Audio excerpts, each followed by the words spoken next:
तल्लीन होऊन अगदी पंढरपूरच्या वारीमध्ये जसं करतो तसं करत होतो. त्यामुळे मनालाही खूप असा छान आणि वेगळा उत्साह आला. उपासना तर दर शनिवारीच होते, पण आजची उपासना थोडीशी वेगळी, म्हणजे खूप छान प्रसन्न वातावरणात सगळ्यांचे चेहरे अगदी खूप प्रफुल्लित दिसत होते. काही नवीन चेहरेसुद्धा दिसत होते, त्यामुळे अजून छान वाटलं, खूप सुंदर वाटलं. आणि म्हणजे माझं तर आमच्या उपासना केंद्रातल्या प्रत्येकाला एक संदेश आहे की दर शनिवारी प्रत्येकीने जर एक एक भक्त जर का वाढवला तर कदाचित आपली ही जागा आहे ती सुद्धा अपुरी पडेल आणि आपल्याला कुठेतरी मोठी जागा घ्यावी लागेल. पण खरोखर आजची जी उपासना होती, बापूंचं जे आगमन होतं खूप उत्कृष्ट आणि नाविन्यपूर्ण होतं. तर म्हणजे त्याला मी शब्दच नाही आहेत माझ्याकडे.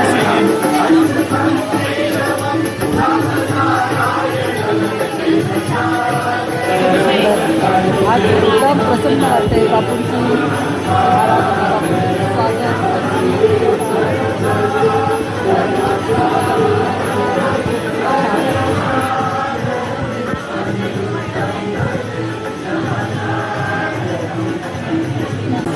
पहिला सेवा असणार आहे गौड उपासक.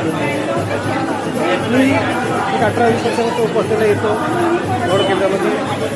नंतर माझं लग्न झालं, तीही यायला लागली, त्यानंतर आम्हाला मुलं झाली, तर तेही आता उपासनेला येतात. आणि जी फॅमिली संगती जी मजा आहे ना उपासनेला यायला बापूकडे, म्हणजे आपण काय करतो, एकटे येतो, नवरा येतो, तर बायको येत नाही, बायको येतो, नवरा येत नाही, आणि मुलं मग घरी बसतात, मग त्यांची काळजी लागली. पण मला एवढं बरं वाटतं ना, मी खूप भाग्यवान आहे की माझी मुलं सगळं येतात उपासनेला, आणि मी त्याच्या बापूला खतखत आंबाते नाचही.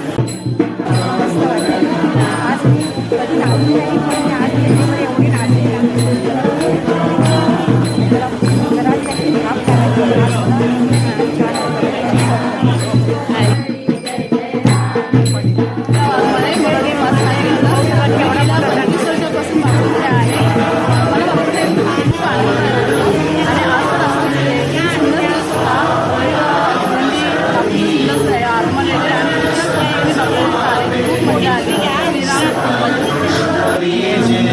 माझं नाव जयंती. माझ्या ना पायाचं खूप दुखणं होतं. डॉक्टरांकडे गेली, पण त्या डॉक्टरने काय बापू बघताना वैद्य सांगतात ते 7 दिवस वापरण्यात चालली, पण काही झाला नाही.